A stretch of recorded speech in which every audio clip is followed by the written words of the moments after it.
अस्सलाम वालेकुम। ये आप देख रहे हैं यहाँ पे ALP मतलब एक्सेलरेटेड लर्निंग प्रोग्राम। ये वो सिलेबस है जो गवर्नमेंट ऑफ पंजाब ने शॉर्ट करके पेश किया है ताकि बच्चे कम वक्त में अपने सिलेबस को कवर कर सकें। अब इसके मुताबिक जो 9th क्लास ने पेपर देने हैं या 10th क्लास ने जो पेपर देने हैं, इस सिलेबस के मुताबिक पेपर उनसे लिए जाएंगे। A syllabus which you have to cover in shorter period of time is called as a accelerated learning program। या वो लर्निंग प्रोसेस जो आपने कम वक्त में कवर करना होता है उसको हम क्या कहते हैं, एक्सेलरेटेड लर्निंग प्रोग्राम इसको कहा जाता है। तो ये देखें यहाँ पे तकरीबन तमाम सब्जेक्ट का यहाँ पे सिलेबस दिया गया है। फ़िज़िक्स, केमिस्ट्री, बायोलॉजी, इस्लामियात, उर्दू, इसी तरह जनरल साइंस, कंप्यूटर।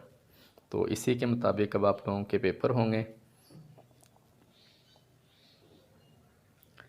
ये देखें, अब ये बायोलॉजी का सिलेबस है। इसी तरह नेक्स्ट देखें यहाँ पे अब नीचे इनके तमाम चैप्टर्स के अंदर जो क्वेश्चन हैं जो कम करके दिए गए हैं वो सारे यहाँ पे लिख दिए गए हैं। इसी तरह नीचे देखें कंप्यूटर साइंस आ गई है। इसके जो जो क्वेश्चन पेपरों में आएंगे वो यहाँ पे लिखे हुए हैं कि जिनमें से पेपर बनेगा। इसी तरह नीचे देखें जनरल साइंस है।